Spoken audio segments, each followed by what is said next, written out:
Hi everyone and welcome back to the channel. In the last video, I shared that my husband and I are planning to retire early and relocate abroad.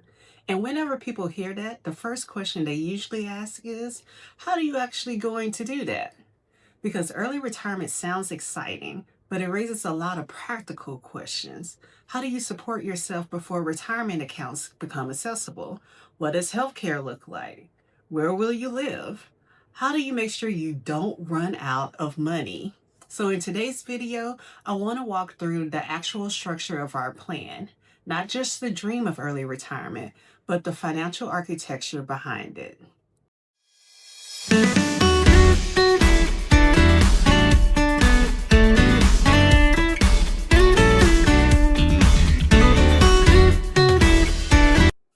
Welcome back to the Joneses Shows piece. If you're new here, my name is Ruby.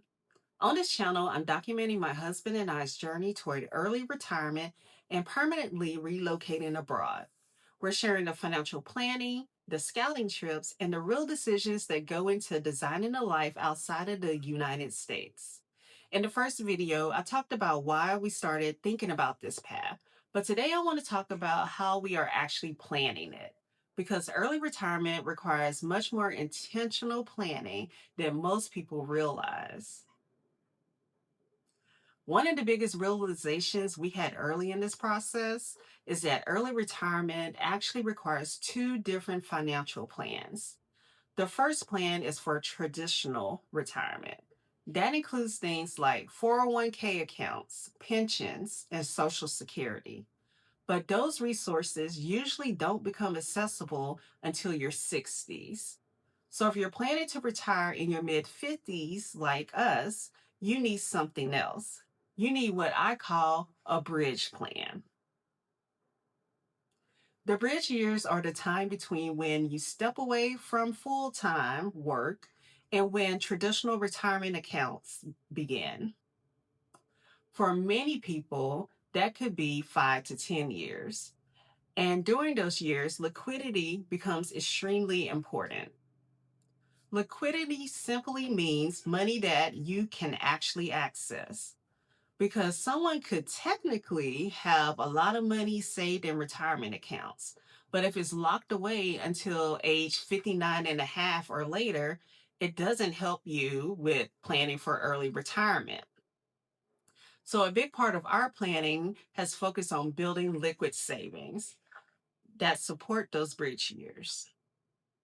But within the liquid savings that we have in place, it's layered into three different categories because each type of money serves a different purpose. So the first category is our emergency fund. This money exists strictly for unexpected situations, medical emergencies, family emergencies, major life disruptions.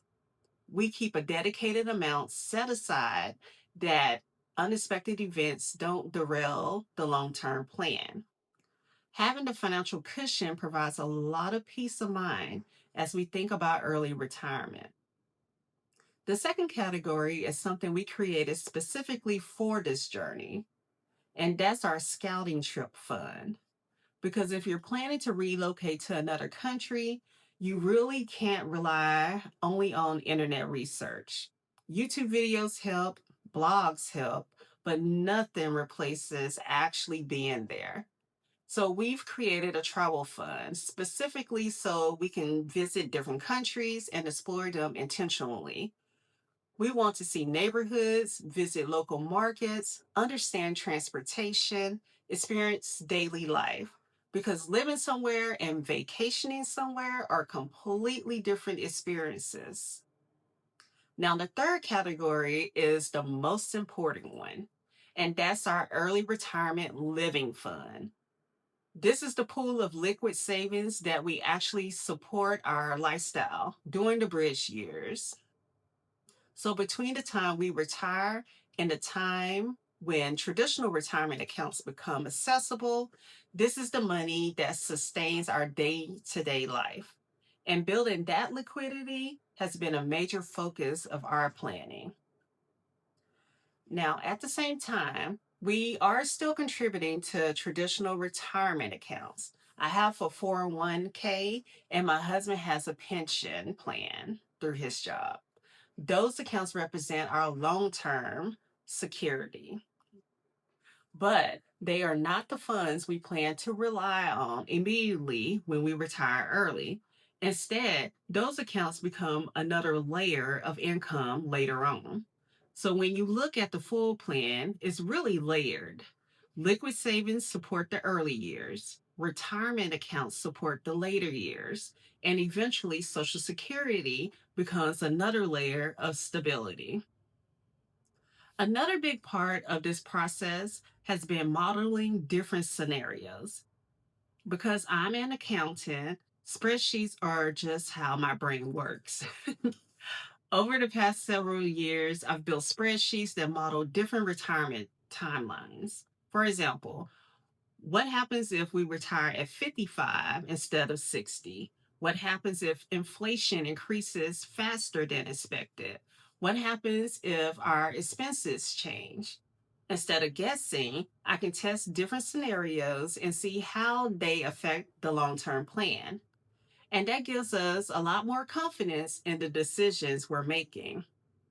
Another important part of planning is acknowledging risk, because any long term financial plan has variables you simply can't control: inflation, healthcare costs, economic changes.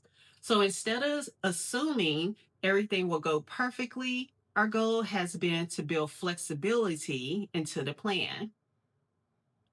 Not a perfect plan, but a resilient plan that can adapt over time.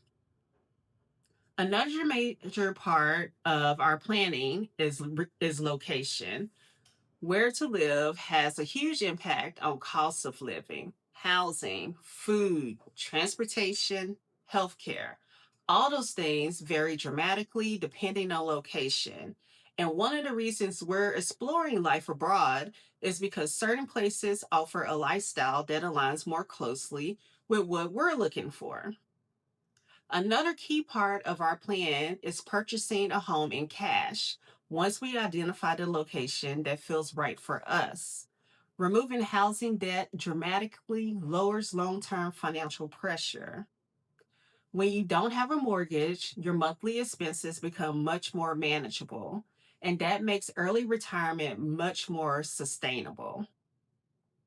Right now, we're exploring a few different locations. Our first scouting trip will be Mérida, Mexico this December. I'm really excited about that. I've heard a lot of great things about Mérida and I can't wait to get out there. But that's not the only place that's on our radar. We're also very interested in exploring Durban and Ballito in South Africa. And that region is actually very high on our list when it comes to long term home ownership possibilities. But that's exactly why we're taking this process slowly.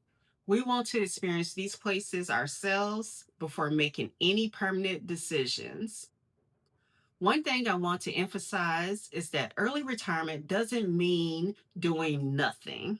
For us, it really is about having control over our time, slowing life down, exploring new cultures, spending more time together, learning about new communities, and building a life that feels more intentional. I'm curious about something. If you had the opportunity to live anywhere in the world for a year, would you stay where you are now or would you explore somewhere new? Let me know in the comments. I really enjoyed hearing your perspectives.